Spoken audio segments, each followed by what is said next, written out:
Hello everybody and welcome back. My name is Curtis Kaboom and this is Kurt-Tober. Today is October 12th, 2025 and I'm reviewing a movie that was recommended to me by two friends while I was streaming on Twitch. Now, they couldn't really decide whether or not the movie was good or bad because this movie might be a little bit divisive. Somehow, this movie is 10 years old and I've never seen it. And I've not really gotten a lot spoiled for me. I don't know what to expect. So, for today's review, it is The Witch. The Witch is a 2015 elevated horror movie and period piece starring Anya Taylor-Joy. And much like the characters in this movie, it is a pioneer in the elevated horror landscape. This is a truly stylistic movie that leaves you on the edge from start to finish. Every scene in this movie really builds tension and makes you wonder what exactly is going on with these characters. The movie starts with the family being thrown out of their new settlement town because the father has a disagreement with the town council. But the family quickly lands on their feet by finding new land to call their own and building quite a nice little homestead. But all hell breaks loose when one of the few scenes that I actually knew about in this movie, the baby disappears. And I'm rather happy to say that they almost immediately let the audience know that this was taken by a witch of the woods.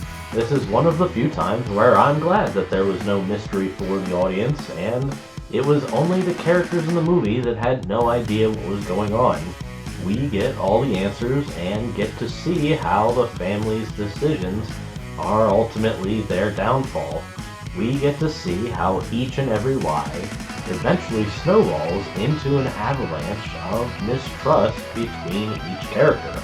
The witch didn't really have to do a lot to get the family to start fighting amongst themselves. They all were not happy about the father's decision to move them outside of the town. But that doesn't mean that the movie gives you every answer. I actually really like that they don't go into detail of what the witch is doing in the background. It doesn't show the witch stabbing a frog and then this is the effect of that and that leads to this. It's nice that it's kind of ambiguous on what's going on. This highly religious family is not very prepared for the pure chaos that the witch brings. And I would like to point out that I actually really like the setting for this movie. I think a large part of why I haven't seen it yet was because I wasn't so sure I wanted to see another pilgrim witch hunt movie. There is no pitchfork mob in this movie, which is a great sigh of relief from me. But because the family got thrown out of town, it's very nice that the witch hunt is only between a few people. But I could still see some people not liking the entire old colonial feel of this movie, and sometimes the dialogue could be a little bit hard for people to follow. Because it's artistic, it might not be for everyone. But I found myself fully invested in these characters and this story. I thought that it was very well done. This is truly a breakout role for Anya Taylor-Joy. And I can see why she became so popular after this, especially when she sticks with horror movies. But surprisingly, I haven't seen too many horror movies that she's been in.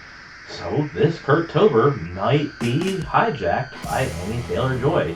I have seen her in a couple things, including playing Magic in the X-Men spin-off movie, The New Mutants. And since we're on the subject of superheroes, Ralph Ineson, who plays the father in this movie, is now playing Galactus in the newest Fantastic Four movie. He has such a demanding voice. It really shakes you to the core anytime he's angry. But somehow a goat manages to steal the show. Black Phillip somehow builds tension every time you see him just by being a goat.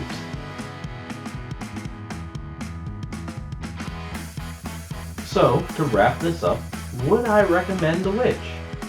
It is a surprisingly good period piece and elevated horror, which I am surprised that I enjoyed. I can see why this is a love it or hate it movie, but I happen to love it. I thought it was done very well and surprised me. This may be the movie that comes closest to being a new classic, and I do recommend you watch it at least once, but I could see not watching it over and over again, so I'm just gonna put it in the recommended category, which is still very good. Now, if you'll excuse me, I'm going to go prepare some goat chops for dinner.